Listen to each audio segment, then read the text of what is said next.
Bismillahirrahmanirrahim. Assalamualaikum warahmatullahi wabarakatuh. Alhamdulillahi rabbil alamin. Alladhi khalaqal insana ahsana taqwim. Fa'allamahul bayana wal qur'anal karim. Nusalli wa nusallimu ala afdalil anbiya'i wal mursalin. Sayyidina Muhammadin wa ala alihi wa sahbihi wa dhurriyyatihi wa ummatihi ila yaumiddin. Wa ba'du. Faya ibadallah, usi nafsi wa iyyakum bitaqwallahi faqad fazal muttaqun. Fala tamutunna illa wa antum muslimun. Faqala ta'ala mudhakkiran lana jami'an ya ayyuhalladzina amanu taqullaha haqqa tuqatih wa la tamutunna illa wa antum muslimun.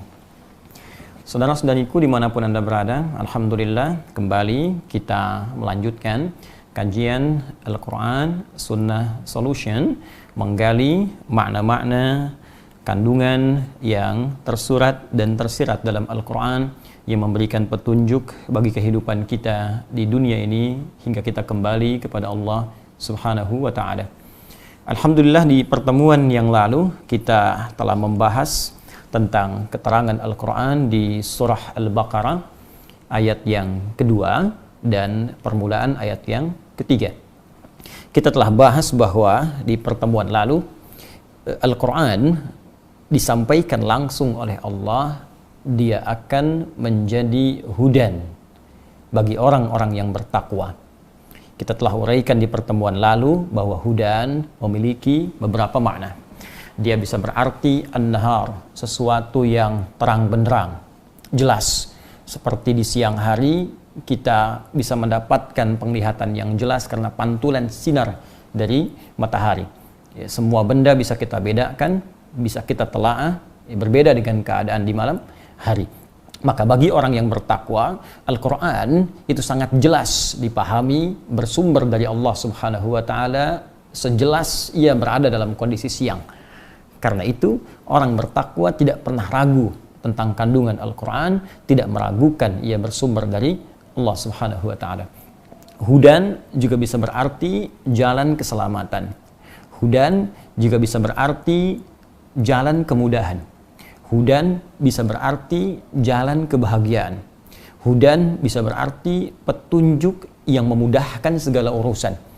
Ya, karena itulah dalam Al-Quran ketika Allah menegaskan hudan akan diberikan pada orang-orang takwa, maka sering kita temukan orang-orang yang memiliki sifat takwa akan memperoleh segala kemuliaan yang tadi disebutkan. Ketika saya katakan hudan jalan kebahagiaan, maka orang takwa dimudahkan oleh Allah untuk meraih kebahagiaan dimaksudkan. Di Quran surah kedua di ujung ayat 189 Allah berfirman, "Wattaqullaha la'allakum tuflihun." Tingkatkan takwamu kepada Allah supaya engkau bahagia. Di Quran surah ke-65 di ujung ayat kedua di awal ayat ketiga Allah berfirman, "Wa may yattaqillaha yaj'al lahu makhraja." Siapa yang mampu meningkatkan takwanya kepada Allah, maka Allah berikan jalan keluar dari setiap persoalan hidup yang ia alami. Wa yarzuqhu min haitsu la yahtasib. Bahkan ia akan diberikan rezeki dari sisi yang tidak ia duga. Quran surah kedua di ujung ayat 282. Wattaqullaha wa yu'allimukumullah.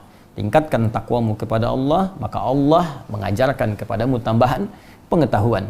Maka bagi orang takwa akan terkumpul semua sumber-sumber kebahagiaan ya dalam satu kalimat bermakna hudan, dan semua ini terkandung dalam Al-Quran.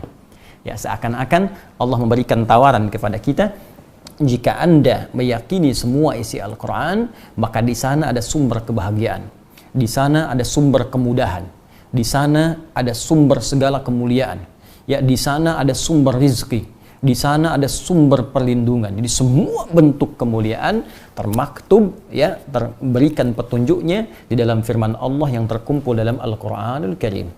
Ya, karena itulah ketika Allah menurunkan Al-Quran di kalangan masyarakat jahiliyah, ini kalimat ini sering saya ungkapkan.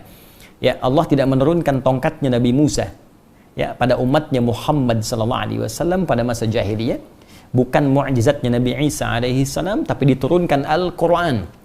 Ya, dan bukan di Romawi yang sudah maju, Bukan di Persia yang sudah unggul, tapi diturunkan di kalangan masyarakat yang jauh dari peradaban, jauh dari nilai-nilai kemuliaan, ya sulit untuk mendapatkan etika di dalamnya, jauh dari kata moralitas.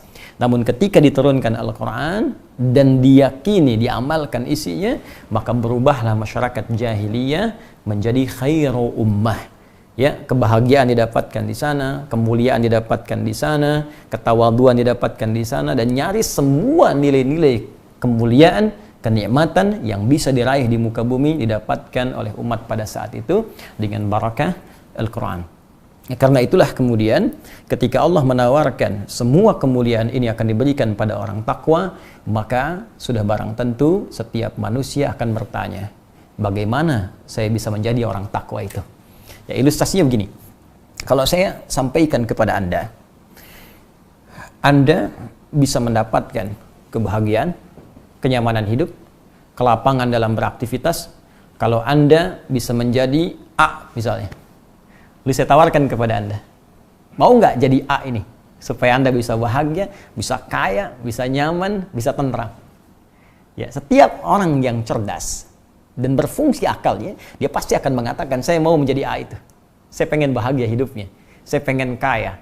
Saya pengen senang. Saya ingin bahagia. Saya ingin mudah hidupnya. Nah, maka bahasa paling gampang ya kata Allah, jika Anda ingin mendapatkan semua itu, maka jadi orang takwa. Dan dapatkan petunjuk dalam Al-Quran. Karena itulah ketika Anda sebelum bertanya kepada Allah, bagaimana caranya menjadi orang takwa, maka Allah lebih dulu menjabarkan kepada kita tahapan-tahapan menjadi orang takwa yang dimaksudkan.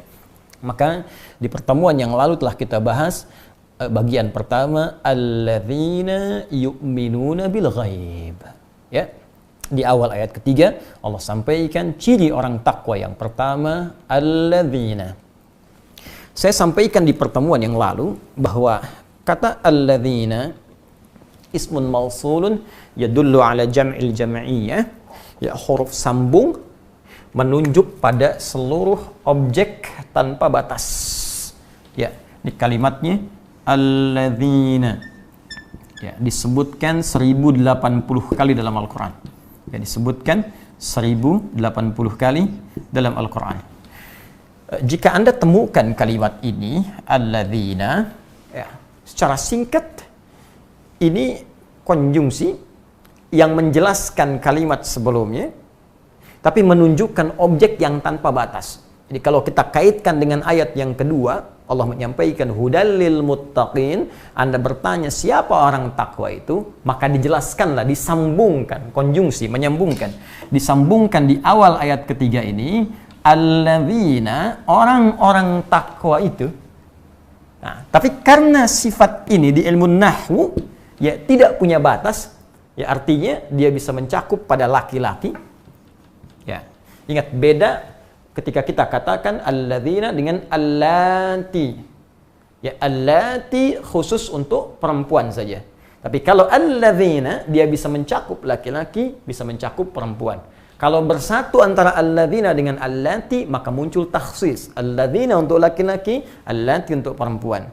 Tapi ketika allatinya hilang, disebutkan alladzina saja, maka dia mencakup laki-laki dan perempuan. Ya, demikian cara memahaminya. Karena itu ketika Anda mendapatkan ayat puasa misalnya, insya Allah dalam kisaran waktu tidak lama, 8 hari ke depan, ya bersamaan dengan 24 April, insya Allah jika tidak ada perubahan, kita masuk 1 Ramadan. Ya, bagaimana dalil yang mewajibkan kita menunaikan puasa Ramadan itu? Di Al-Baqarah ayat 183. Allah berfirman, ya ayyuhalladzina amanu. Ya, hai orang-orang yang telah beriman. Karena kalimatnya menggunakan alladzina, maka perintah untuk puasa itu dicakup pada ayat ini bagi semua orang beriman. Kutiba alaikumusiyam. Baik engkau laki-laki, engkau perempuan, engkau tua, engkau muda, sepanjang mukallaf sudah baligh dan memenuhi syarat-syarat dan rukun-rukun untuk menunaikan ibadah puasa, maka sah kewajiban itu berlaku bagi Anda. Ya, karena itu, saya ingin katakan sekali lagi, ketika disebutkan kalimat alladzina, maka dia mencakup untuk laki-laki. Untuk perempuan. Melewati sekat-sekat batas sosial.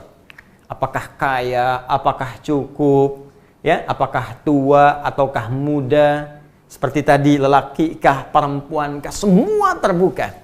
Ini menunjukkan bahwa dengan sifat kasih Allah Subhanahu wa taala, semua dibuka oleh Allah. Ya, seakan Allah ingin mengatakan, aku buka peluang takwa untuk semua hambaku. Ayo, sehingga kita tidak punya alasan untuk mengatakan, ya Allah, saya nggak punya kesempatan. Bukan, kata Allah, saya berikan kesempatannya. Kenapa engkau tidak mengambilnya? Ya, jadi di awal mula deklarasi yang Allah sampaikan lewat firman-Nya ini, kata Allah, jika Anda ingin bahagia, jika Anda ingin tenang, jika ingin mudah rezekinya, jika ingin dapatkan solusi dari setiap persoalan, jadi orang takwa, dapatkan petunjuk dalam Quran. Anda bertanya bagaimana caranya menjadi orang takwa, ya Allah? Kata Allah, semua saya buka kesempatannya bisa jadi orang takwa. Alladzina. Ya. Kemudian telah kita uraikan di pertemuan yang lalu, siapa orang-orang ini yang berusaha menjadi bagian dari orang takwa, maka dia menempuh, kata Al-Quran, tahap yang pertama, alladzina yu'minuna bil ghaib. Saya mohon izin detilkan untuk dituliskan kembali apa yang telah coba kita uraikan ya di pertemuan yang lalu. Saya tulis di sini ya, yu'minuna bil ghaib.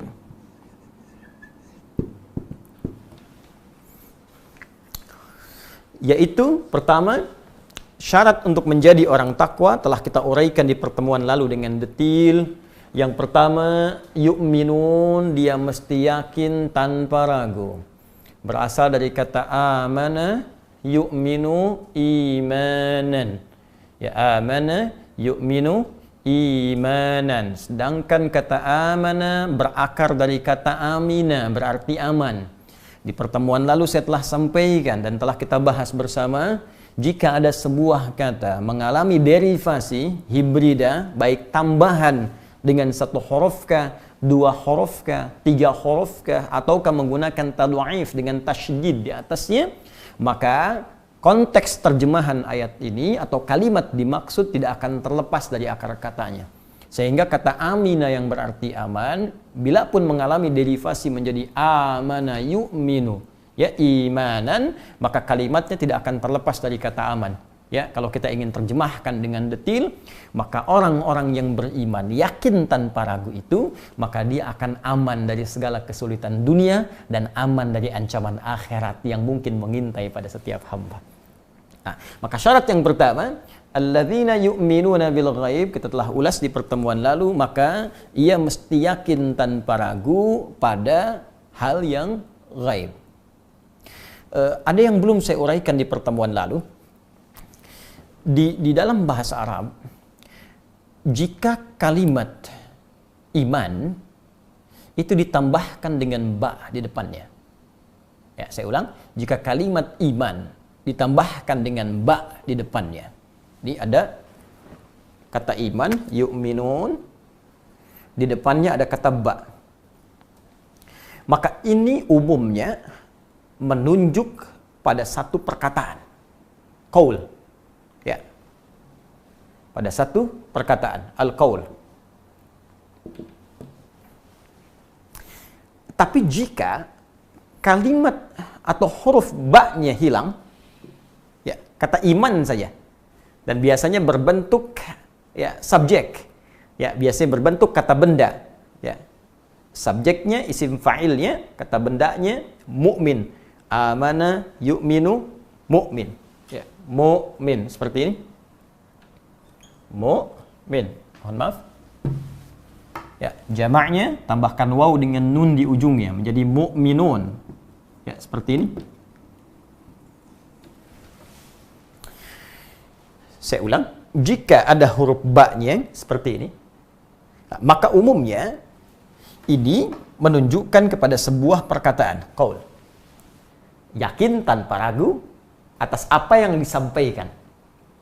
Tapi kalau kita hilangkan huruf ba-nya, biasanya ini terjadi pada kata benda, isim. Ya, biasanya isim fa'il, subjek. Ini subjeknya disebut mukmin, orangnya disebut mukmin, jamaknya mukminun. Maka ini tidak sekedar mencakup perkataan, tapi sudah kemudian berwujud pula pada perbuatan. Jadi ada perkataan, ada perbuatan. Jika digabungkan perkataan dan perbuatannya, maka hilanglah huruf ba-nya, menjadi dia tersendiri menjadi mukmin atau mukminun. Karena itu ketika Allah menyebutkan ciri mukminun tidak menggunakan ba lagi, maka disebutkanlah kemudian firman sekaligus dengan perbuatan di dalamnya. Quran surah ke-23 surah Al-Mu'minun. Qad aflahal mu'minun. Orang-orang yang telah beriman pasti akan mendapatkan kebahagiaan dalam hidupnya dan kesuksesan dalam perjalanan aktivitasnya. Siapa mereka? Langsung disebutkan perbuatannya. Bi-nya hilang, perbuatannya langsung disebutkan. Alladzina hum fi salatihim khashi'un, dan seterusnya ayat sampai dia mendapatkan warisan surga Firdaus. Nah, apa pentingnya pembahasan huruf ba di sini? Jika kita mengaji ilmu nahwu, salah satu alat dalam bahasa Arab, jadi ada nahwu dasar utama, kemudian sharaf, ya, kemudian ada balaghah dengan 3 cabang ilmu lagi, ma'ani, bayan, badi', kemudian ada arud, ya, dengan 16 bahrnya, cabangnya. Nah, di ilmu nahwu nanti ada pembahasan tentang spesifik huruf, ya. Nah, yang memperdalam ada namanya Ibnu Hisham, ya, Ibnu Hisham Al-Ansari, dia punya kitab Mughnil Labib an Kutubil A'arib. Ya, kitab Mughnil Labib an Kutubil A'arib. Beliau menguraikan setiap makna huruf dari A sampai dengan Ya. Nah, huruf ba ini dia punya 14 makna. Ya, ba setidaknya punya 14 makna. Jadi nanti ada ba yang musahabah, ada ba yang ilsaq, ada ba al-isti'anah, ada ba taukid. Nah, ini penting untuk mengetahui apa fungsi ba di sini. Nah, dalam konteks ini, jika ba disambungkan dengan kalimat iman, setidaknya dia punya 2 makna yang utama. Ya. 1, untuk taukid, menguatkan fungsi kalimat sebelumnya yang disampaikan. Jadi kalau kita tegaskan yu'min itu yakin tanpa ragu, ditambah ba, maka cara mengartikannya dia benar-benar yakin tanpa ragu. Ya, benar-benar yakin tanpa ragu. Kemudian yang kedua, karena ba ini menyambung dengan huruf dengan kalimat yu'minun, ya, kata iman sebelumnya, maka berlaku rumus yang tadi. Ya, maka huruf atau kalimat informasi setelah ba ini menunjukkan segala yang disampaikan atau dalam bahasa Arab disebut dengan qaul. Kalau kita kembalikan kepada Al-Quran, maka al-ghaib di sini artinya semua yang disampaikan dalam Al-Quran, walaupun yang disampaikan itu belum tentu kita ketahui sebelumnya. Ya, misal dalam Al-Quran disampaikan informasi tentang Allah. Qul huwallahu ahad, Allahus samad, lam yalid wa lam yulad wa lam yakul lahu kufuwan ahad. Allahu la ilaha illa huwal hayyul qayyum. Ghaib sifatnya. Ya. Ghaib sifatnya. Tak bisa kita lihat, ya, tak langsung kita bisa tatap, ya, tak kita ketahui wujudnya saat ini. Insyaallah di akhirat bisa kita dapati dengan izin Allah Subhanahu wa taala. Maka ketika diinformasikan tentang Allah, belum tahu kita, belum mengerti kita, ghaib sifatnya. Tentang kubur, ya, disampaikan dalam Al-Quran, afala ya'lamu idza bu'thira ma fil qubur. Tentang surga, wabashshiril ladzina amanu wa 'amilus solihati anna lahum jannatin tajri min tahtihal anhar. Tentang neraka, ulaika ashabun nari hum fiha khalidun. Tentang malaikat, ya, tentang nabi-nabi sebelum kita. Jadi semua perkara-perkara yang disebutkan dalam Al-Quran yang belum kita ketahui sebelumnya, yang belum nampak pada kita, ya, itu masuk dalam kategori apa? Ghaib. Ya. Ahli tafsir sebagian ada yang mengatakan ayat ini diturunkan oleh Allah Subhanahu wa taala untuk memberikan informasi kepada 2 golongan utama, yaitu orang-orang Islam yang baru kemudian masuk Islam, yang diminta untuk yakin penuh pada keterangan Al-Quran. Kemudian yang kedua, golongan-golongan ahli kitab, ya, yang telah mendapatkan informasi-informasi tentang Nabi Sallallahu Alaihi Wasallam, yang diminta oleh Allah untuk yakin pada apa yang disampaikan pada Nabi Sallallahu Alaihi Wasallam berupa informasi ghaib yang ada dalam Al-Quran. Jadi ketika mereka menerima Al-Quran, bukankah sebelumnya mereka tidak tahu informasinya?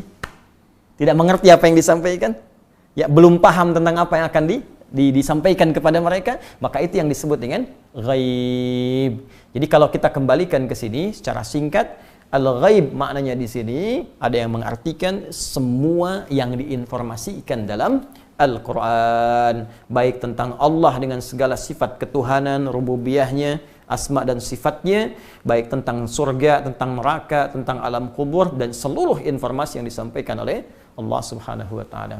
Secara singkat, kalau ingin mudah kita pahami, maka ciri orang takwa, dia yakin tanpa ragu terhadap seluruh yang disampaikan dalam Al-Quranil Karim. Syarat pertama.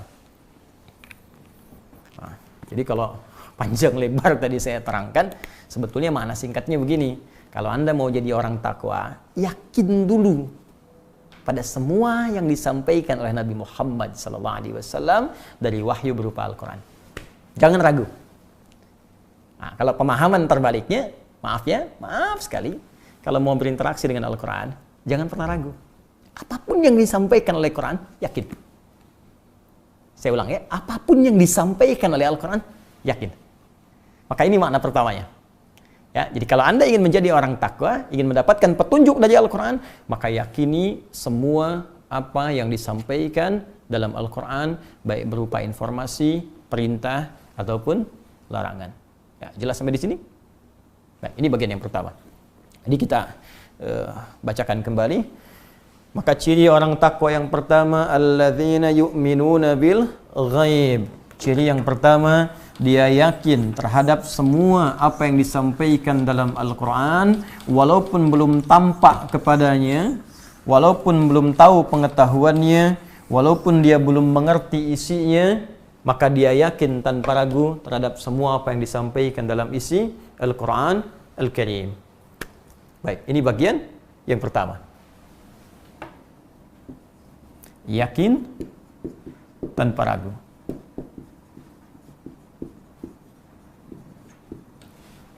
Baik, fokus baik-baik teman-teman dimanapun Anda berada.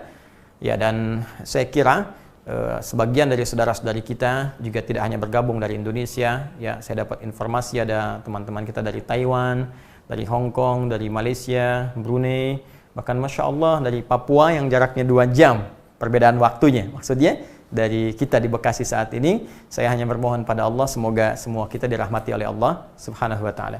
Baik, mari kita fokus kembali. Pertama, jika Anda ingin menjadi orang takwa yang mendapat petunjuk dari semua isi Al-Quran, maka syarat pertama, Anda mesti yakin pada semua isi Al-Quran tanpa ragu. Baik. 2, kita teruskan. Kata iman, yakin, maka dia akan masuk pada satu wilayah, satu kaidah. Setiap keyakinan itu pasti akan bersumber dari hati. Jadi semua yang disebut yakin itu pasti sumbernya ada dalam hati. Sedangkan semua yang bersumber dari hati itu selalu butuh pembuktian. Karena sifat hati itu dia tidak bisa mengungkapkan. Hati tak bisa mengekspresikan. Jadi kalau Anda ingin mengungkapkan apa yang ada dalam hati, maka Anda mesti ucapkan lewat lisan.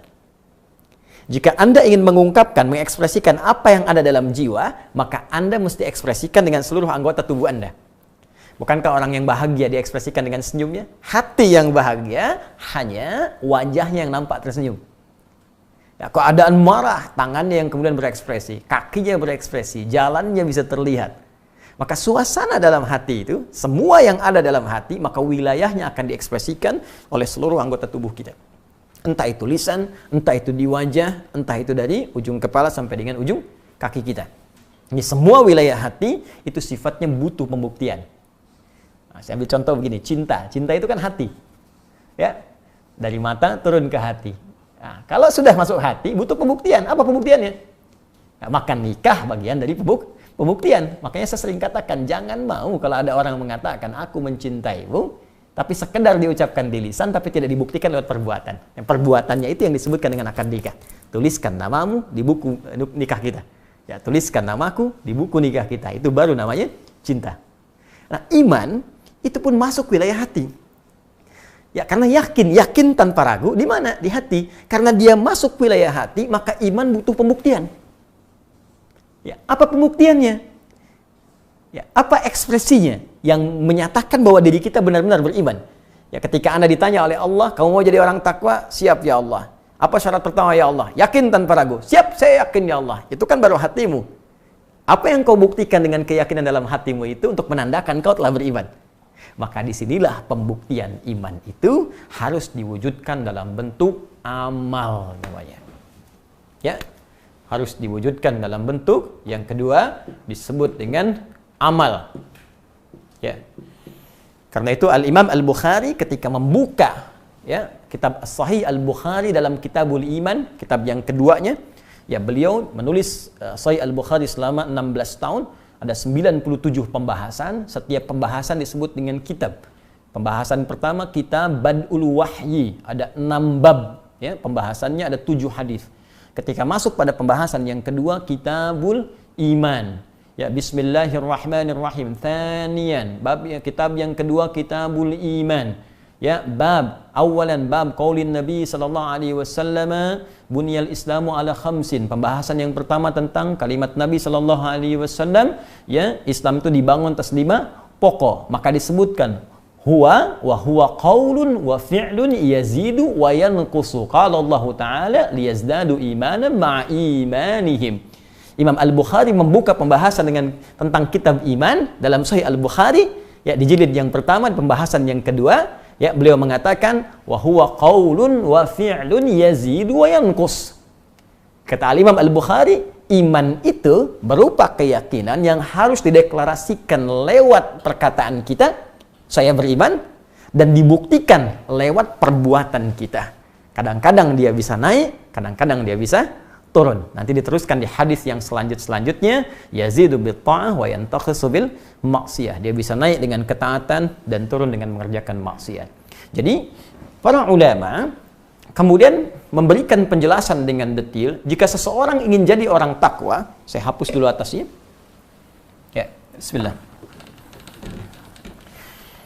Jika seorang menginginkan mendapatkan predikat takwa, yang dengan takwa ini mendapatkan kemudahan dalam hidup di 3 alam, dunia, kubur sampai dengan akhiratnya, maka syarat pertama ia mesti yakin tanpa ragu terhadap semua kandungan Al-Quran, ya, walaupun sifatnya ghaib, masih belum kita ketahui, ya, apapun yang disampaikan Al-Quran walaupun sifatnya ghaib, yakin tanpa ragu.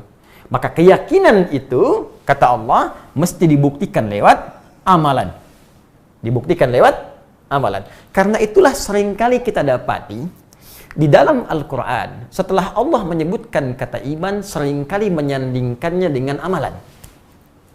Ya, awas. Ketika Allah menyebutkan kata iman, maka seringkali disandingkan dengan amalan.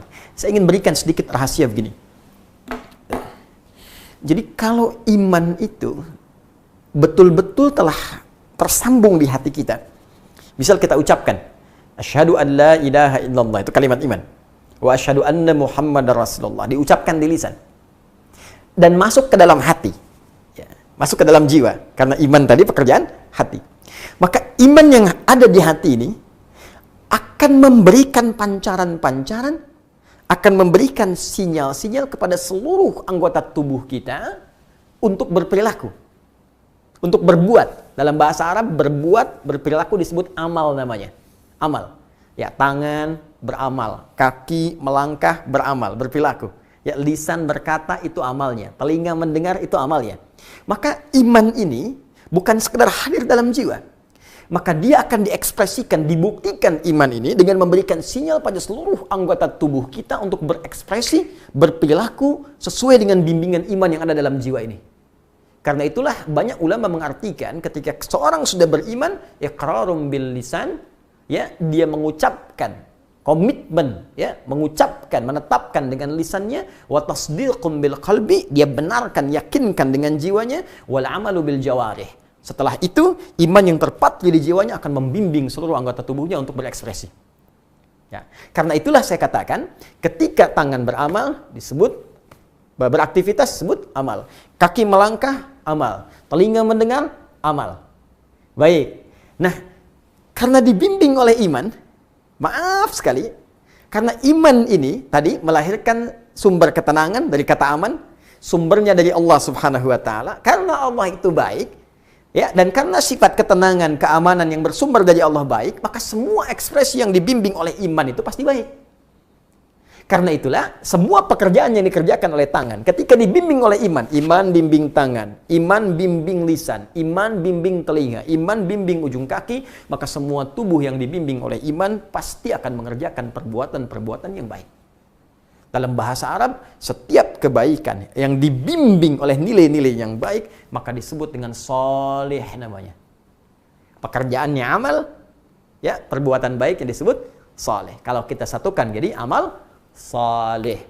Karena itu semua orang beriman dalam setiap waktunya, apakah tidurnya, makannya, kerjanya, masaknya, nontonnya, semua yang dia kerjakan pasti saleh, pasti baik.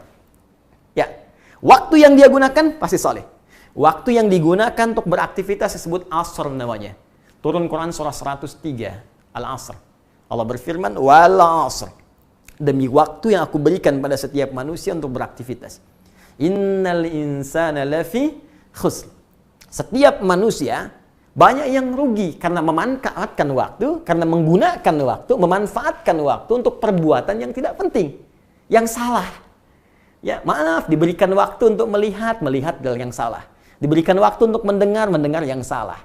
Diberikan waktu untuk berbuat dengan tangan, menyentuh yang haram, yang salah. Diberi waktu untuk melangkah pada pekerjaan yang salah. Ya. Ada orang yang bisa terlepas dari salah menjadi saleh. Siapa dia? Illalladzina amanu wa amilu sholihat. Coba lihat. Ya, ketika Allah menyebutkan kalimat iman, illalladzina amanu, iman, lantas bersanding dengan apa? Wa amilus sholihat. Iman, amal. Karena itu jangan heran, di dalam Al-Quran setiap disebutkan kalimat iman, bersanding dengan fungsi anggota tubuh, pasti diarahkan pada yang baik. Saya sering katakan pada Anda, ini mata nih. Ya, saya sering tanya di depan jamaah kalau sedang taklim terbuka, ini kan depan kamera, nggak mungkin kamera jawab. Di depan jamaah saya sering tanya, apa fungsi mata? Orang banyak berkata melihat. Saya sering katakan kalau melihat itu binatang pun melihat, elang melihat, kambing melihat, ya kan? Mohon maaf, bahkan ada hewan tertentu penglihatannya lebih tajam dibandingkan dengan manusia. Tapi ternyata mata manusia berbeda. Kata Allah bukan sekedar melihat, tapi ada aturan yang disematkan pada mata ini. Jika mata ini dibimbing oleh iman, maka iman akan memberikan sinyal kepada mata untuk melihat yang soleh saja.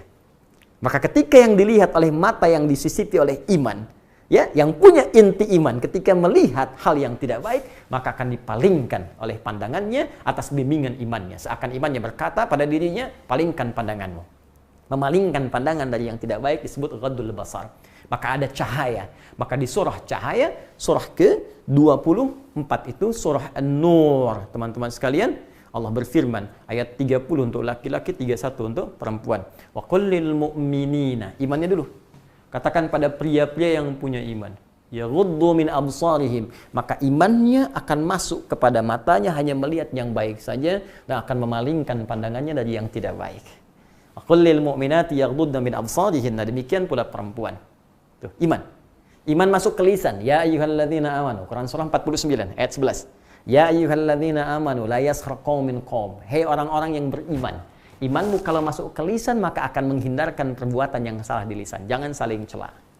La yaghtab ba'dukum ba'dha. Jangan gosip. Bayangkan. Ya iman. Jadi kalau sudah beriman itu ya baik pasti ujung kepala sampai ujung kaki. Ya. Nah, nanti kita akan lihat. Nah, sekarang persoalannya, apakah semua orang yang berkata, saya beriman, sudah otomatis perbuatannya akan langsung baik? Belum tentu.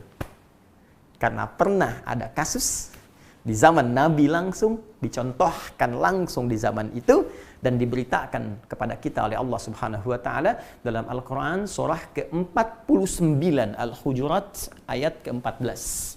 Ada orang Arab Baduy yang langsung berkata, saya beriman. Qalatil a'rabu amanna.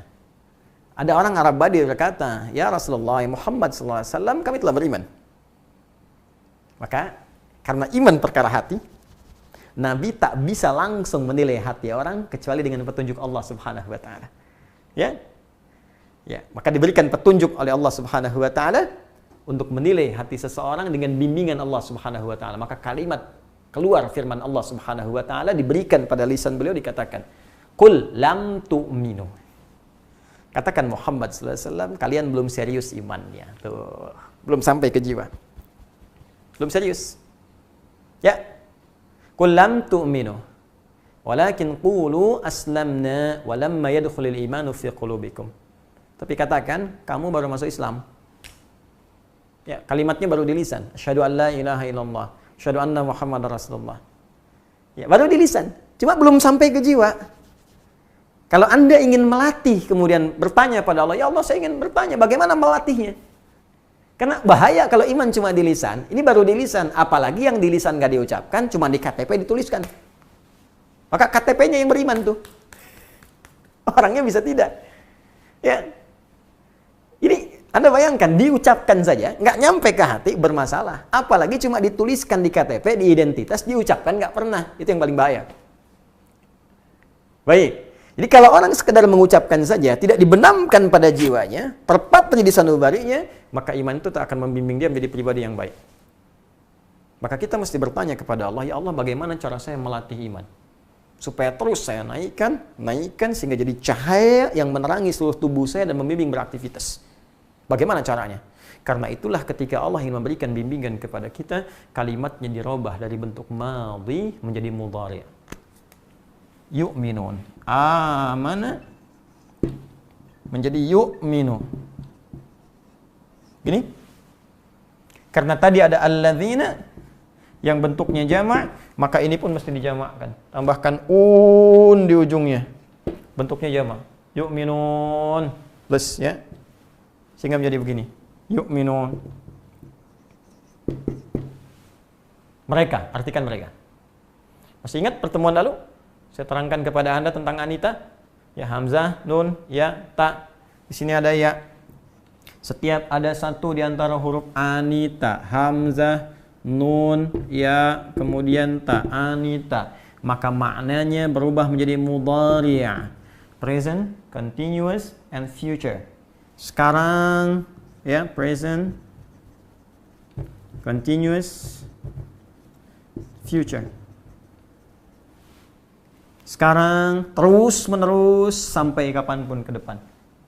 Nah, ini kalau kita ingin baik, kita mesti berlatih menguatkan iman. Sekarang, terus, jangan terputus.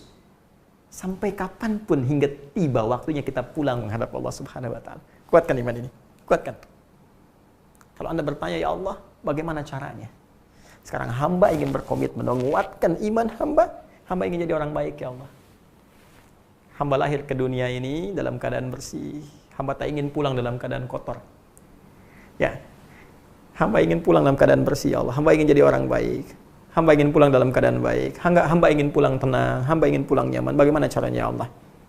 Baik. Kalau Anda sudah berkomitmen, maka Allah berikan kemudian kepada kita detil petunjuk untuk melatih iman ini supaya terpatri di jiwa dan jadi cahaya dalam kehidupan. Nah, kembali kepada rumus awal, karena iman ini tak bisa beramal sendirian, karena ia merupakan amalan hati yang harus diekspresikan, maka ia harus dilatih. Ya, saya ulang, maka ia harus dilatih dengan amalan semua tubuh, sehingga iman ini terbiasa memberikan cahayanya kepada seluruh bagian tubuh-tubuh kita. Maka mesti dilatih dengan amalan-amalan tertentu, yang dengan amalan itu cahaya ini akan terlatih kemudian menyinari bagian-bagian tubuh kita. Maka setelah kata iman inilah muncul amalan pertama untuk melatih iman kita supaya semakin kuat dan menyinari seluruh tubuh kita untuk digunakan pada segala hal yang baik-baik. Apa kalimat berikutnya? Alladzina yu'minuna bil ghaib wa yuqimunas shalah wa yuqimunas salata wa mimma razaqnahum yunfiqun. Baik. Tarik nafas dulu sampai sini. Bisa paham insyaallah ya?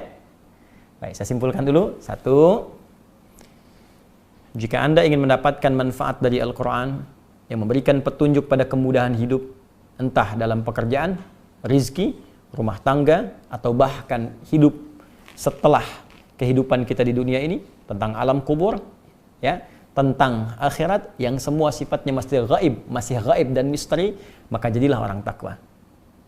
Untuk menjadi orang takwa itu, pertama, Anda mesti yakin tanpa ragu pada semua yang difirmankan Allah dalam Al-Quran tentang petunjuk kehidupan kita. Yang kedua, untuk mewujudkan keyakinan itu, karena iman, yakin tanpa ragu adalah amalan dari hati, maka mesti dibuktikan lewat amalan seluruh tubuh kita atau yang disebut dengan jawarih.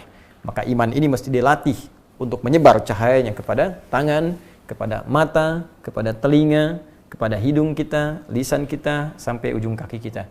Maka dia butuh latihan amalan untuk mewujudkan pancaran semua itu. Seperti halnya Anda punya sinyal, maka mesti dilatih bagaimana sinyal itu bisa menyebar dalam setiap keadaan, tempat, waktu, dan hal-hal yang Anda bisa kerjakan dalam kehidupan. Maka caranya, bukankah Anda mesti bergerak? Di sini tidak ada sinyal, bukankah Anda bergerak? Bukankah Anda beraktivitas untuk mendapatkan sinyal-sinyal itu? Maka untuk mendapatkan gambaran dari itu, Allah memberikan kita latihan amalan untuk bisa menguatkan keimanan kita dan menjadi pribadi takwa. Amalan yang pertama, ya, wa yuqimunas shalah. Allahu akbar. Saya sarankan kepada Anda untuk mengikuti setiap tahapan yang saya sampaikan, ya, dengan fokus dan juga teliti. Karena setiap apa yang saya uraikan, itu insya Allah akan terkait berkelindan dengan uraian-uraian berikutnya. Dan boleh jadi ada ayat-ayat yang saya sampaikan yang akan dengan izin Allah menafsirkan ayat-ayat yang kita uraikan. Jadi tahapan pertama Al-Quran kita tafsirkan dengan Al-Quran lagi, berdasar petunjuk dari ulama-ulama kita sebelumnya.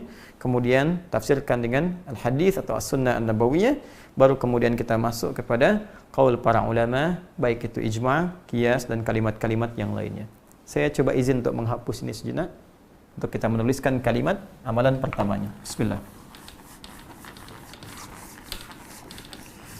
Amalan yang pertama, wa yuqimunas shalah.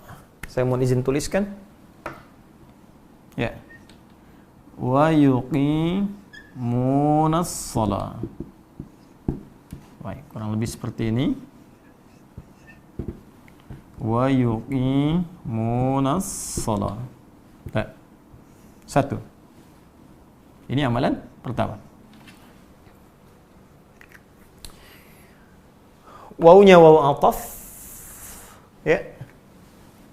Ataf atau ma'iyah mengikutkan hukum pada sebelumnya. Ya, jadi kalau ini kita terjemahkan kurang lebih demikian. Jika Anda ingin menjadi orang takwa, ayat kedua, maka syarat pertama mesti beriman tanpa ragu, dan ini diikutkan pada ini. Dan sertai kuatkan iman Anda dengan mengerjakan amalan berikut. Demikian cara menerjemahkannya. Yuqimuna, dan menyempurnakan atau menegakkan. Ya. Perhatikan kalimatnya. Berasal dari alladzina tadi, karena menunjuk kepada banyak. Maka setelahnya unnya ikut. Yu'minuna ikut karena ada kalimat ini. Ya, maka karena sebelumnya yu'minuna, ini pun ikut yuqimuna. Ya. Secara singkat, kalau Anda menemukan kalimat di ujungnya, maka artinya jamak. Artikan mereka. Kalau ada ya, artikan mereka. Kalau ada ta, artikan kalian. Ya, sifatnya jamak. As-salata, salat. Amalan yang pertama, salat. Nah, Masya Allah. Pelan-pelan. Nah, jadi kalau kita tadi katakan hudan, takwa, jalan kebahagiaan. Hudan, takwa, jalan kesuksesan. Hudan, takwa, jalan untuk memudahkan rezeki. Nah, maka bagaimana mendapatkannya? Yakin pada Al-Quran, beramal. Apa amalan pertamanya? Salat. Nah, karena itulah ketika seseorang diperintahkan salat, sebetulnya bukan untuk memberikan beban. Kalau orang mengerti, ya, bahwa perintah salat itu adalah pembuka jalan kebahagiaan, pembuka jalan kesuksesan, pembuka jalan penguat iman, pasti demi Allah saya katakan semua orang berbondong-bondong mengerjakan salat. Persoalan besar kita sekarang, orang tidak mengerti kenapa mesti sholat. Yang dipahami kewajiban, tapi tidak dijelaskan kenapa sholat itu menjadi wajib. Ingat, tidak pernah ada prinsip dalam syariat kita, dalam fikih, ya, kecuali jika sesuatu diwajibkan, pasti ada manfaat di dalamnya. Jika dilarang atau diharamkan, pasti ada keburukan di dalamnya. Pasti itu. Makanan haram, minuman haram, pasti buruk. Karena kalau baik, mustahil haram. Mustahil. Ya. Anda silahkan rinci misalnya, makanan-makanan yang diharamkan dalam Islam. Daging tertentu, hewan tertentu, itu pasti ada madaratnya. Sebaliknya, jika sesuatu ada yang diwajibkan, pasti ada manfaat untuk kita. Jadi manfaatnya kembali ke kita. Allah nggak butuh dengan sholat kita. Semuka langit dan bumi, tidak ruku dan sujud kepada Allah, tidak akan menurunkan status Allah sebagai Rabbul Alamin. Kita yang butuh. Nah, supaya lebih paham, saya buat persamaan begini. Ya, saya buat persamaan. Untuk memudahkan sekali ya, supaya mudah dipahaminya. Nah, ini saya tutup dulu sebentar. Teman-teman fokus ini.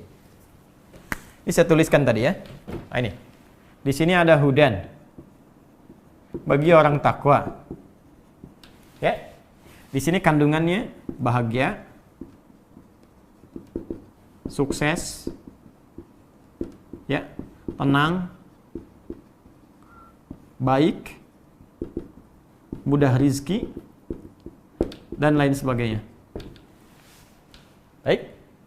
Sekarang persamaannya, hudan sama dengan takwa, ini poin-poinnya, ya, sama dengan iman. Iman. Kan syaratnya kan? Baik.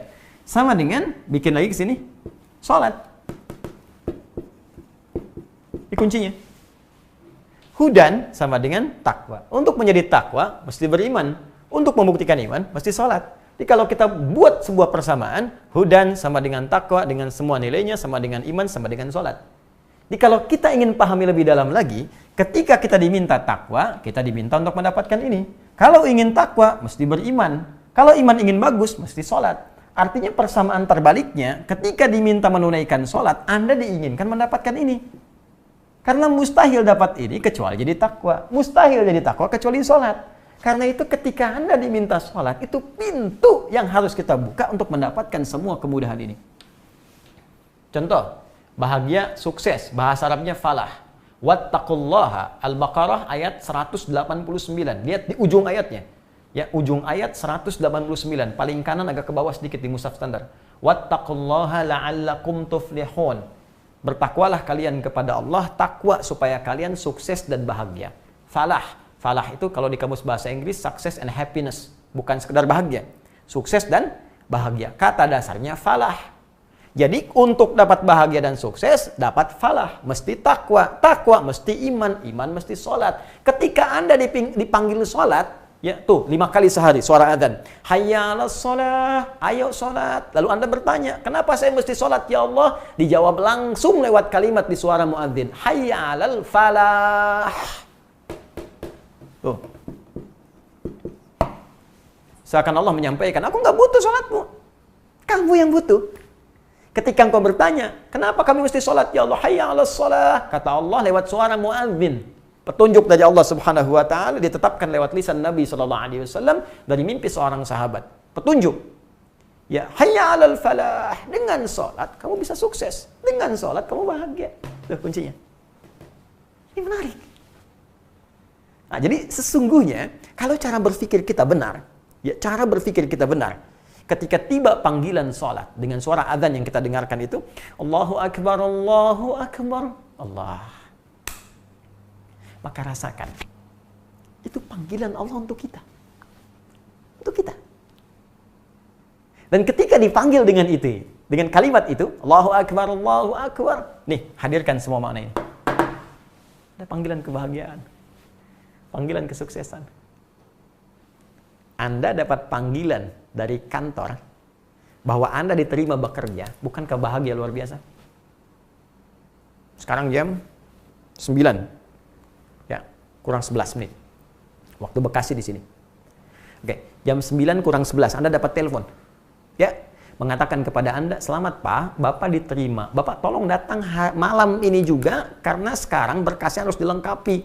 Kalau Bapak nggak datang 1 jam lagi ke Jakarta, maka mohon maaf Bapak tidak diterima pekerjaannya." Saya tanya pada Anda, apakah Anda akan mengejarnya atau mengabaikannya saja? Santai dulu, masih 1 jam. Tar aja dulu. Paling gampang ke Jakarta dari Bekasi 30 menit. Anda ngitung macetnya. Anda ngitung situasinya. Tapi orang yang paham bahwa panggilan itu penting, dia akan kejar. Saya datang sekarang juga, langsung ganti baju, langsung segala disiapkan, berangkat. Dunia. Yang saat Anda mendapatinya, belum tentu abadi. Kan ke pensiun juga. Seorang pemimpin telepon, Anda saya angkat jadi menteri, Anda langsung berangkat ke sana. Ya, boleh jadi ketika berangkat, belum tentu Anda mendapatinya. Ya, padahal baru seleksi, atau Anda sudah dapatkan misalnya, tapi Anda selesai juga. Mungkin ada pergantian, mungkin ada reshuffle, mungkin ada juga selesai dan sebagainya. Untuk sesuatu yang tidak abadi saja, begitu Anda kejar. Mengapa ketika Allah tawarkan sesuatu yang sangat indah dan sifatnya abadi sampai kita pulang kepadanya, kita tidak bergegas? Karena banyak manusia yang aneh hari-hari ini. Banyak menuntut kepada Allah, tapi ketika diberi jalan tidak dikerjakan. Ya Allah, mudahkan rezekiku. Ya, kamu sholat sekarang ya. Nanti ya Allah. Sudah adzan, nunggu qomat. Udah qomat, nunggu hampir beres. Jam berapa zuhur selesai? Isya kapan isya? Ya. Asar kapan asar? Asar jam 3:14. Ya udah nanti saya sholat jam 3 biar jamak sekalian asar. Di mana letak keinginan kita? Di mana letak keadilan kita? Ya, tapi rahmannya Allah sebelum meminta kita untuk mengerjakan sesuatu, maka menjelaskan semua alasan-alasan di balik semua perintah itu untuk menjadi motivasi kuat kita agar bisa beribadah dengan benar. Nah, saya beri contoh sekarang. Berapa waktu sholat yang kita tunaikan? Teman-teman, berapa waktu? 5 waktu ya? Ya, yang diwajibkan pada kita. Subuh, zuhur, asar, maghrib, isya. Hafalkan. Ini nomornya nih, online-nya. Ya, online-nya nih, online dengan Allah lewat sholat kita. Ada 5 waktu. 24, 4, 3, 4. 24, 4, 3, 4. Subuh 2, zuhur 4, asar 4, maghrib 3, isya 4. Oke. 5 waktu kita diminta sholat. Sekarang kita lihat bagaimana keterangan dalam Al-Quran yang langsung disampaikan Allah tentang manfaat sholat ini. Yuk kita lihat. Saya mohon izin untuk bisa menghapus dulu yang ini. Bismillah. Saya turunkan dulu ya, teman-teman. Di sini hudan taqwa melahirkan kebahagiaan dan kesuksesan. Bahagia dan sukses. Bahasa Arabnya bahagia dan sukses itu falah. Al-falah. Ya. Baik, bahagia dan sukses. Kalau bisa digenggam, ya, falah ini digenggam seperti ini, sudah digenggam dan tak mau dilepaskan karena orang kalau sudah bahagia mustahil ingin melepaskannya. Orang sudah sukses mustahil ingin melepaskannya. Digenggam. Maka tambahkan hamzah di depannya dari kalimat falaha. Ini falah dari kalimat falaha, ini akar katanya. Tambahkan hamzah di depannya, pindahkan fathah di sini ke depan jadi a. Ini menjadi sukun dari falaha, ini falaha, ini pindahkan ke sini ke hamzah. Ini rumus ya, ikuti saja.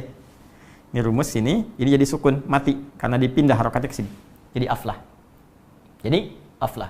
Di aflah itu orang yang menggenggam kesuksesan dan kebahagiaan. Perhatikan sini. Ini bagaimana urutan ini yang saya terangkan menjadi indah. Jadi saya katakan kepada Anda, ikuti apa yang saya sampaikan setiap tahapannya. Hudan bagi orang takwa. Takwa mesti beriman, iman mesti sholat. Sholat bisa mendapatkan bahagia, sukses seperti saya sebutkan tadi. Bahagia, sukses disebut dengan falah. Dari kata falaha, kalau kita genggam jadi aflah. Sekarang perhatikan Quran surah ke-23, ayat 1 dan 2. Qad aflaha al-mu'minun. Qad aflaha al-mu'minun. Sungguh, qadnya tahqiq. Ya berarti pasti. Sungguh, kata Allah, aku pastikan. Orang-orang yang beriman itu, lihat persamaannya, akan menggenggam kebahagiaan dan kesuksesan. Aflah. Qad aflaha al-mu'minun. Sungguh, aku pastikan semua orang yang beriman itu, kalau benar imannya, akan menggenggam kebahagiaan dan kesuksesan. Aflah. Siapa mereka? Ayat 2-nya. Alladzina hum fi salatihim khashi'un. Salat. Yaitu orang yang mampu khusyuk dalam salatnya. Jadi, pertama, manfaat salat yang pertama, dia bisa membuat diri kita mudah mendapatkan kesuksesan dan kebahagiaan. 1. Tolong tanamkan dalam jiwa kita, kalau kita diminta sholat, artinya dituntun untuk mudah, sukses, dan bahagia. Oke. 2. Tenang. Nih, saya tuliskan, tenang. Oke. Hudan, takwa, diantara maknanya tenang, harus beriman, sholat. Sekarang kita diminta sholat, apa kaitan dengan ketenangan? Buka Quran, surah ke-13. Ya, di pertengahan ayat yang ke-28.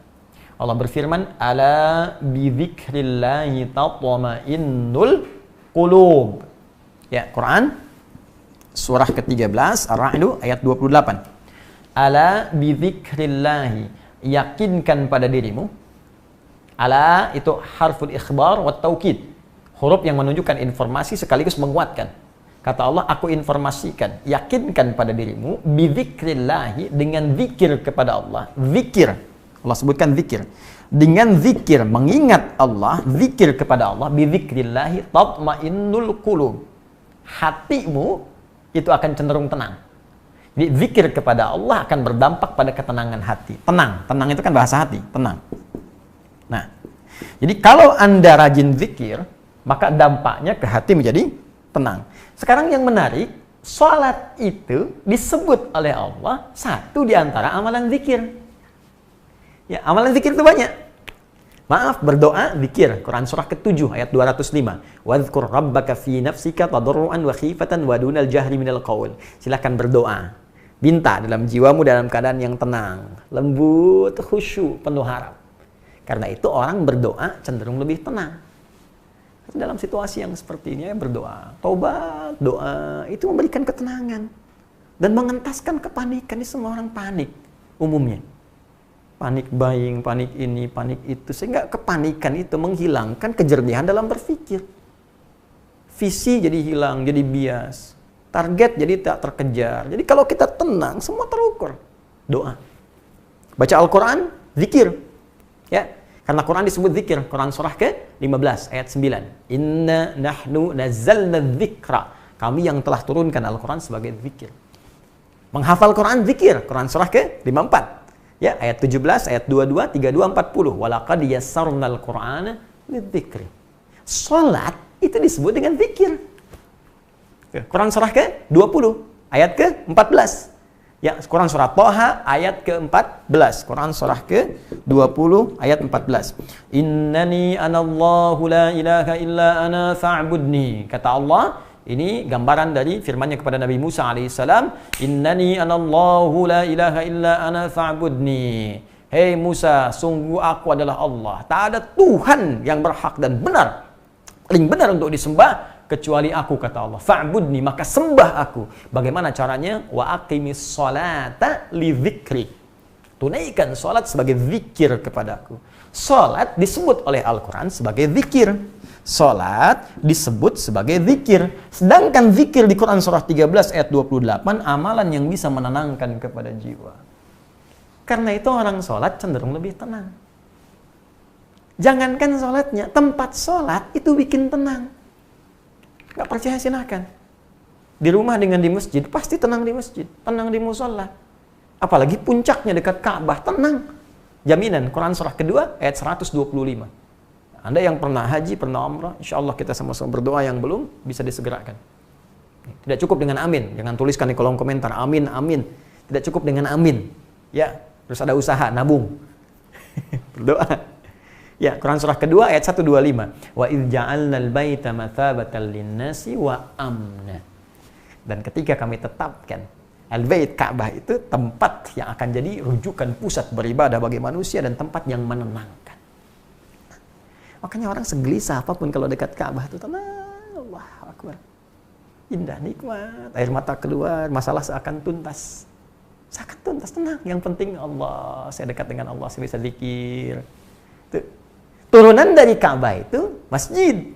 Makanya setiap masjid kiblatnya menghadap ke Ka'bah sebagai kiblat. Karena itu setiap masuk masjid, perasaan kita akan beda. Lain rasanya, tenang masuk. Allahumma ftah li abwaaba rahmatik, tenang. Makanya banyak orang tuh kalau ingin dapat ketenangan dulu datang ke masjid. Datang, nanti musim puasa. Kadang-kadang ya, dulu kita datang masuk masjid, sholat 2 rakaat, tenang. Duduk samping tembok, ada AC, blok tidur aja. Saking tenangnya. Ini poin nih. Jadi kalau Anda dapat hudan, meningkat dengan takwa beriman, isinya diantaranya ketenangan, diminta salat untuk tenang. Ya. Oke, apalagi nih? Baik. Baik tuh teman-teman. Baik. Apa kaitan antara baik dengan salat? Yuk kita lihat. Quran surah ke-29 ayat 45. Sebelumnya begini. Baik itu lawannya buruk. Ya kan? Jadi kalau orang baik, pasti dia terbebas dari keburukan. Gampang sebetulnya. Ya, misal jujur itu baik, lawannya bohong. Kalau dia jujur, pasti nggak bohong. Ya kan? Rendah hati, lawannya sombong.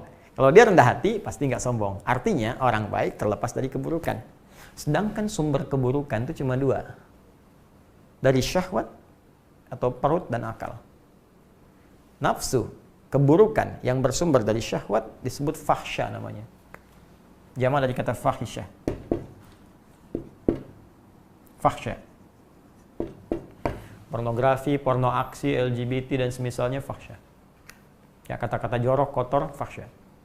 Yang bersumber dari nafsu perut dan akal itu mungkar namanya, yang diingkari oleh jiwa. Ya, mencuri, korupsi, mohon maaf ya, ghibah, macam-macam, ya, dan seterusnya itu mungkar. Jadi orang yang buruk pasti dalam dirinya terpatri satu di antara dua sifat atau keduanya. Kalau bukan fahsya, mungkar. Sedangkan sholat ketika dikerjakan dengan benar, itu pasti akan memberikan sinyal kepada tubuh untuk menolak perbuatan keji dan mungkar. Dia orang sholat itu, pasti tubuhnya dibimbing supaya menolak perbuatan keji dan mungkar. Ada sinyal di hatinya. Ya, ada rem dari perbuatan yang salah, dan ada yang memalingkan, jauhkan. Karena itu ketika Allah turunkan Quran surah ke-29, ayat ke-45, disebutkanlah fungsi yang ini. Utlu ma uhya ilaika minal kitab wa aqimis shalah. Sebelum salat baca, pelajari dulu semua tuntunan yang diwahyukan kepada Muhammad sallallahu alaihi wasallam, ya, yang disebutkan dalam Al-Qur'an dijelaskan oleh Nabi. Wa aqimis shalah. Lu tunaikan salat dengan benar. Innas salata tanha 'anil fahsya wal munkar. Sungguh salat yang dikerjakan dengan benar pasti akan mencegah pelakunya dari perbuatan keji dan mungkar. Pasti jadi baik. Teorinya ada, contohnya ada, buktinya ada. Siapa buktinya? Jahiliyah. Puncak semua fahsya dan mungkar ada di jahiliyah. Karena itu disebut jahiliyah. Tukang mabuk yang profesional semua banyak. Yang pemula 5 kali sehari. Tukang begal komplit. Semua ada. Yang pezina ada. Pezina di sana profesional semua. Sehari nggak zina, nggak tenang. Itu semuanya ada. Jadi kalau orang sekarang pengen ikut, terlambat. Dan ketinggalan. Sembrono, bodoh. Kenapa? Karena orang-orang dulu pada tobat, begitu mereka sholat, ditinggalkan semuanya. Dari jahiliyah berubah jadi khairu ummah. Ada orang yang telah tenggelam dalam keburukan. Ya, dia sadar. Dan dia naik lagi ke permukaan, meninggalkan semua buruknya dengan menunaikan sholat. Anda yang sudah di luar, pengen masuk. Orang dari keburukan gelap tuh zulmun namanya. Perbuatannya disebut zalim. Ya, ingin keluar dapat cahaya, dia ambil cahaya disebut nur. Maka muncul minal zulumati ila nur. Habis gelap terbitlah terang. Keluar dari kegelapan, datang menuntut, dituntun oleh cahaya, ambil cahaya itu, dia kerjakan amalannya. Minal zulumati ila nur. Dari jahiliyah menjadi khairu ummah. Turun Quran surah ketiga Ali Imran ayat 110. Kuntum khairu ummah ukhrijat linnas ta'muruna bil ma'ruf wa tanhauna 'anil munkar wa tu'minuna billah. Iman lagi. Kalian umat terbaik yang pernah dilahirkan di muka bumi. Dulu pernah buruk, sekarang jadi baik. Bahkan bisa mengerjakan yang baik, meninggalkan yang mungkar karena imanmu kepada Allah. Tu'minuna billah. Ini poinnya. Baik. Rizki enggak usah ditanya. Rizki apa yang Anda tanyakan? Dunia. Wa may yattaqillaha yaj'al lahu makhraja wa yarzuqhu min haitsu la yahtasib. Quran surah 65 ayat 2 dan 3. Bagaimana mendapatkan pintunya? Ya salat. Dzalikal kitabul la raiba fihi hudal lil muttaqin alladzina yu'minuna bil ghaib wa yuqimunas shalah. Ingin dapat keturunan? Rezeki juga. Bagaimana caranya? Ya salat. Apa dalilnya? Quran surah ke-3 Ali Imran ayat 38 sampai 39. Bukankah Nabi Zakaria pernah berusaha untuk mendapatkan keturunan? Ikhtiar, belum dapat, sampai rambut memutih, fisik letih. Apa yang dikerjakan? Salat. Coba lihat ayatnya. Hunalika da'a Zakaria rabbah qala rabbi hab li min ladunka dzurriyyatan thayyibah innaka sami'ud du'a. Di mihrab itulah Nabi Zakaria berdoa. Doanya seperti apa? Salat. Minta dalam salatnya kepada Allah sambil berdiri, minta. Ya Allah, semua mengatakan aku nggak mungkin punya keturunan. maka akan mohon kepadamu ya Allah yang tidak punya batas dalam pemberian. Kau pasti dengar doa saya. Kalau pada yang maha mendengar pun tidak mengabulkan, kepada siapa lagi saya mesti minta? Ini tanda ya. Oh, ini saya lompat sedikit sebentar ya. Ini ada isyarat dalam Al-Quran. Jika ada satu hal yang tak bisa kita selesaikan dengan ikhtiar kemanusiaan kita, dan semua mengatakan nggak bisa, maka itu tanda pertama langsung dari Allah untuk meninggalkan semua pendapat manusia dan kembalilah kepada Allah untuk meminta pertolongannya. Ini penting saya sampaikan. Saya telah berusaha memberikan juga contoh untuk diri saya dan kita semua terkait masalah yang kita hadapi sekarang, corona. Kita berikhtiar dulu, riset sudah, masker sudah, APD sudah, bilik disinfektan sudah. Bahkan yang paling menarik, dulu ditolak, sekarang dianjurkan. Dulu dianjurkan, sekarang ditolak. Manusia sekarang mengatakan tak mampu. Ini tanda, cepat kembali kepada Allah. Cepat taubat. Taubat. Semua taubat. Maka saya mengajak kepada kalangan teman-teman semua, khususnya saudara-saudariku sebangsa setanah air, terkhusus yang muslim, ya, ayo semua bangun malam, minta sama Allah, taubat. Pasti ada perilaku yang keliru, pasti ada banyak yang salah. Silahkan, Anda mau sehebat apa lagi? Banyak negara-negara yang pemimpinnya mengatakan corona tenang saja, ya, kita punya solusinya di bulan April. Nah, adidaya semacam Amerika mengatakan April akan selesai, rupanya kemudian kena juga, yang lain kena juga. Jadi sangat menarik dan mutasinya sangat tinggi. Dulu saya kira dari hewan ke manusia, manusia ke manusia. Sekarang sudah manusia ke binatang. Anda bayangkan, dari binatang ke binatang, binatang ke manusia, ya, dari manusia ke manusia, dari manusia ke binatang. Ya, ini sesuatu yang menjadikan kita mesti berpikir, kita mesti kembali kepada Allah. Jangan anggap remeh, jangan anggap ringan. Ya, ini kadang Allahu Akbar. Kita ini konsepnya ada semua. Kita negara Pancasila dasarnya. Pancasila pertama ketuhanan yang Maha Esa. Ya, turunan dari itu semua adalah ibadah, bahkan dijamin negara. Negara menjamin kemerdekaan tiap-tiap penduduk untuk memeluk agamanya masing-masing dan beribadah menurut agama dan kepercayaannya itu pada pasal 29 ayat kedua. Jaminan sudah ada, keterangan di kitab-kitab Al-Quran ada, petunjuk sudah ada. Kenapa nggak kita lakukan? Dan yang paling menarik, kita yakin Allah yang Maha Kuasa. Kita yakin Allah yang punya solusi. Kita yakin Allah punya jalan keluar. Kita yakin Allah sumber rezeki, sumber segalanya. Kenapa kita nggak berserah diri? Mau sampai kapan kemudian kita ingin menangkahkan bahwa kita bisa mengatasi semua ini tanpa kebersamaan dari petunjuk Allah Subhanahu wa Ta'ala? Saya kembalikan sini. Ya, jadi Nabi Zakaria minta dalam sholat. Dari mana taunya sholat? Ayat 39-nya. Ali Imran ayat 39. Fanadathul malaikatu wa huwa qa'imun yusalli fil mihrab. Annallaha yubashshiruka bi Yahya. Saat berdoa itulah, begitu selesai doanya, turun malaikat menyampaikan, Allah mengabulkan doa Anda, diberi kabar gembira akan punya anak, langsung namanya dari Allah diberikan, namanya Yahya. Kapan itu terjadi? Qa'imun yusalli fil mihrab, sedang sholat di mihrabnya. Diberikan kabar gembira akan dapat rizki berupa keturunan. Tuh. Karena itu salat bukan ibadah yang menyendiri dikerjakan oleh umatnya Nabi Muhammad SAW saja, tidak. Semua nabi sebelum kita, bahkan dengan umatnya mereka salat. Tadi Nabi Zakaria, Quran surah ketiga ayat 38 sampai 39. Nabi Isa, Yesus, Mesias, Nabi, beliau salat. Quran surah ke-19, Maryam ayat 31 sampai 33-nya. Kemudian Nabi Musa salat. Ya, Quran surah ke-20 ayat ke-14. Nabi Ismail alaihissalam ya salat. Quran surah ke-19 ayat 55 bahkan meminta keluarganya salat. Wa kana ya'muru ahlahu bis-shalah. Semua salat. Kalau Anda urutkan dari Nabi Muhammad sampai ke atas Nabi Adam semua salat. Salat. Di Anda bisa bayangkan para nabi saja yang maksum. Nabi maksum dijaga dari maksiat masih sholat. Anda nabi bukan, rasul bukan, maksiat nggak bebas. Ya, kadang-kadang aneh. Mohon maaf sekali, mohon maaf. Lahir saripatinya dari tanah, tinggal nginjak tanah, beraktivitas di atas tanah. Pulang-pulang kembali ke tanah. Kenapa pengen punya sifat langit? Ya, kadang-kadang aneh gitu.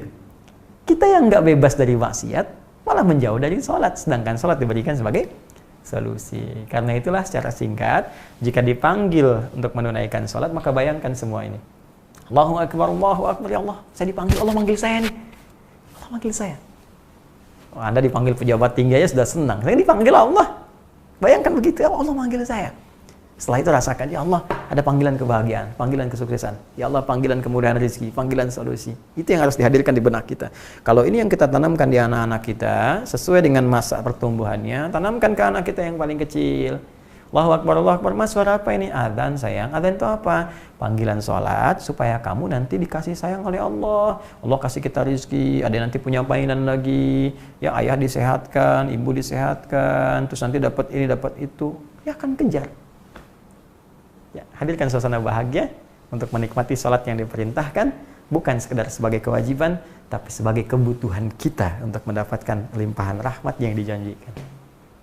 Pertanyaannya, apakah semua orang yang sholat bisa mendapatkan janji ini? Jawabannya belum tentu. Kalau sholatnya tidak seperti yang diinginkan dan ditunjukkan oleh Allah, serta dicontohkan Rasulullah SAW. Karena itulah ketika Allah menyebutkan kalimat salat, kalimatnya tidak berdiri sendiri. Mudah bagi Allah mengatakan yu'minuna bil ghaib wa yusallun. Tapi yang paling menarik, Allah mengatakan wa yuqimun, satu, as-shalah, menggunakan alif lam. Apa rahasia dua kalimat ini? Itu yang kita akan jawab di pertemuan berikutnya insyaallah. Alhamdulillah. Sabar ya.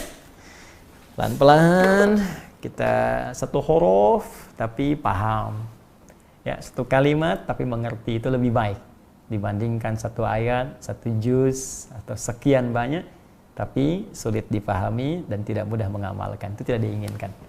Baik, ini yang pertama. Jadi teman-teman sekalian, kita simpulkan bahwa Al-Qur'an akan menjadi hudan dengan segala turunan maknanya bagi orang yang bertakwa. Sedangkan orang-orang takwa akan dimulai tahapannya dengan menghadirkan keyakinan tanpa ragu pada semua informasi yang disampaikan dalam Al-Quran sekalipun sifatnya masih gaib. Apakah tentang sang pencipta Allah Subhanahu wa Ta'ala, ataukah malaikat-malaikatnya, rasulnya, alam kuburnya, akhiratnya, atau bahkan aktivitas di dunia ini yang belum kita dapatkan pengetahuannya dengan jelas. Yakin tanpa ragu, dan keyakinan itu sifat amalan hati yang tak mungkin bisa diketahui kecuali lewat amalan. Karena itulah diperintahkan oleh Allah kita mengerjakan amalan-amalan tertentu untuk melatih keimanan dalam jiwa sehingga ia bisa bergerak menjadi pancaran cahaya yang membimbing tubuh kita untuk beraktivitas baik dalam kehidupan sehingga mendapatkan turunan rahmat yang dijanjikan.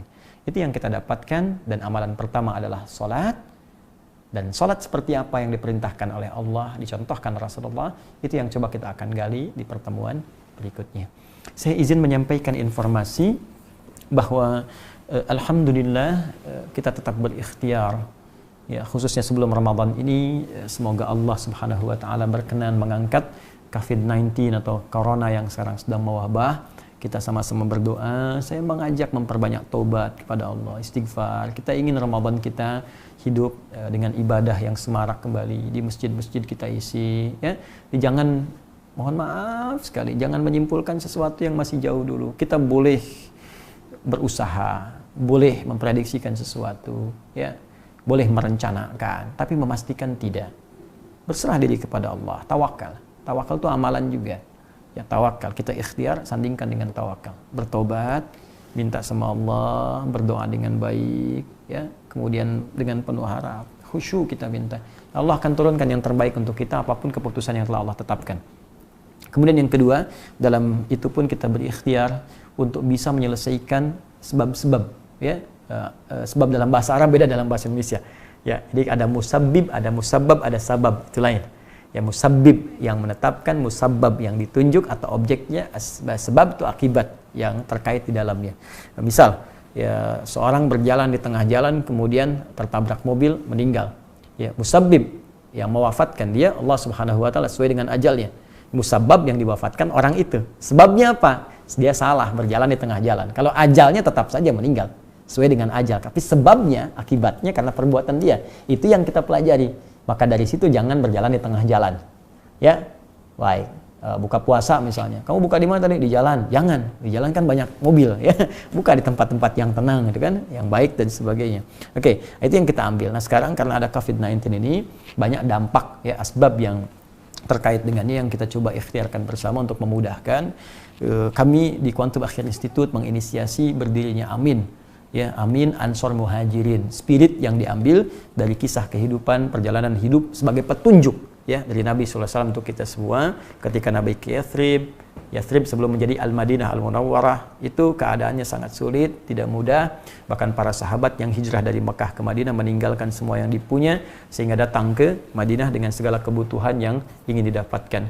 Maka mereka yang hijrah disebut muhajirin dengan segala hal yang belum didapatkan. Orang yang menerima disebut dengan ansor karena sifat baik mereka yang mau menolong dan berbagi.